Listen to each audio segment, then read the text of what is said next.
خسته نباشید. خب بچه ها امروز درس انواع گیاهان رو داریم. گوناگونی گیاهان، درس 12 کلاس 4. خب بچه ها توی این درس ما یاد میگیریم که گیاهان چند دسته هستن و بخش‌هایی دارن و ما همه اونا رو با هم یاد قرار بگیریم. خب توی اول درس اشاره شده که چند تا از بچه‌های کلاس میخوان گیاه‌ها رو طبقه بندی کنن. بچه‌ها چند تا پیشنهاد میدن. یکی از بچه‌ها پیشنهاد میده اونا رو باید بر اساس برگاشون طبقه بندی کنیم. ایشون بر اساس ریشه و ساقه و نظرات خودشون رو میدن. خب به نظر شما گیاهان رو چجوری میتونید دسته‌بندی کنید؟ نظری اصلا دارید؟ بر اساس ریشه میتونید دسته‌بندی کنیم؟ آره؟ بر اساس گلبر، بر اساس ساقه، بر اساس فقط ریشه، بر اساس هر سه تا میتونیم طبقه بندی کنیم. اینجا توی صفحه 105 کتابتون اومده به دو تا بر اساس تک لبه و دو لبه دو تا گیاه رو اومده طبقه بندی کرده. خب توی صفحه 106 اومده اون بخشای یه دونه گیاه رو به ما معرفی کرده که اینجا گلبرگ رو مشاهده میکنید. اگه یه گیاه یه گل رو در نظر بگیرید، گلبرگ، مادگی، پرچم و کاسبرگ هستش که این یه بخش از یه گل هستش.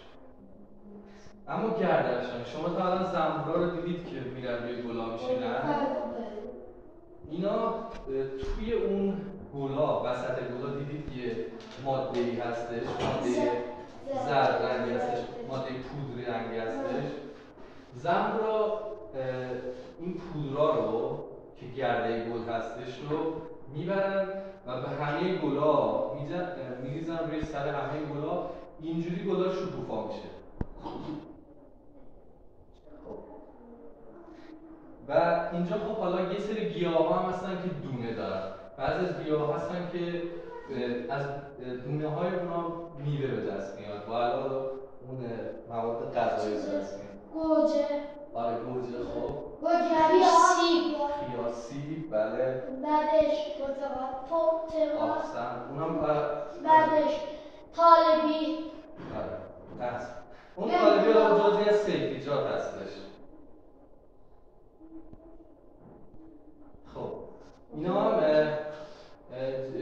توی جنگل ما بعضی از گیاها رو داریم که بدون دونه هستن، مثل خزه و سرس. خب اینجا طبقه‌بندی کلی گیاها رو برده. گیاهای بدون دانه، گیاهای دانه دار.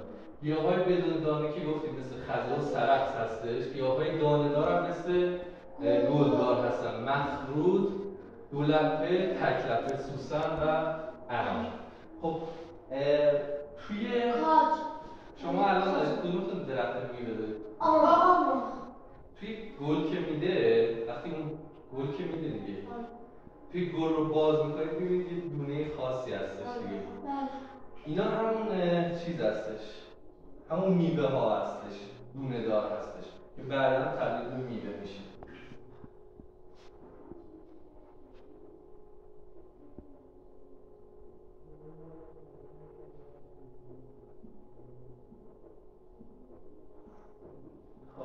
بچه ها به نظرتون ما باید چی کار کنیم که از طبیعت محافظت کنیم؟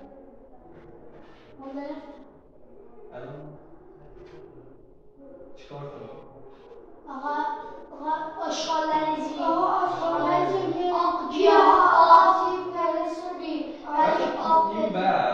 این بخش از کتاب ما گفتیم زنبورای عسل کمک میکنن تا گیاهان شکوفا بشن. خب به نظرتون چه چیزی به زنبورای عسل ضربه میزنه؟ خود آدم چی کار میکنن؟ لهش کنن. مثلا زنبور از این کنن، زنبور رو دیش میزنه. اگه جای کثیفی باشه همون که آشغال ریختن هم باعث نابودی حشرات میشه دیگه. این گل داریم. همیشه زنبور میاد تو. رفتم یک کنه میده بیماری تشم میشه.